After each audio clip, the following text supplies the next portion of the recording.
додгоҳи Сарафшан 5 сокини ин ноҳияро барои пайравӣ аз ҷараёни мамнӯи салафия ва хабар надодан гунаҳгор донист, аммо яке аз онҳоро бар асоси қонуни афв озод кард.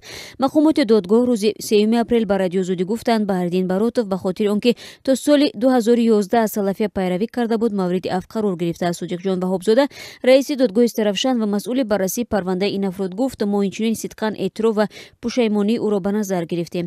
Вале додгоҳ Умед Маҳмудов, сокини 34-солаи Сарафшонро мутобиқи ду банди кодекси ҷиноӣ даъвати оммавӣ барои ташкили фаъолияти экстремистӣ ва ташкили иттиҳоди ҷиноӣ айбдор донист ва ба 8.5 соли маҳбас маҳкум кард. 3 нафари дигар Баҳодур Маҳкамов, Аскар Обидов ва Хушбахт Ғафуров барои хабар надодан 6 моҳӣ дар зиндони низомаш умумӣ хоҳанд буд.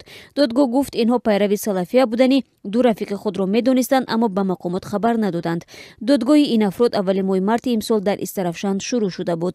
ҷараёни тозапайдои салафия ки фаъолияташ аз соли 2009 дар Тоҷикистон мамнӯъ аст, охири соли 2014 бо қарори додгоҳи олии кишвар созмони экстремистӣ эълон шуд. Бино ба иттилои додгоҳи вилояти Суғд, дар соли 2017 додгоҳҳои минтақа 257 нафари муттаҳам ба терроризму экстремизмро баррасӣ карданд ки яке аз онҳо зан ва 3 нафар ноболиғ ҳастанд.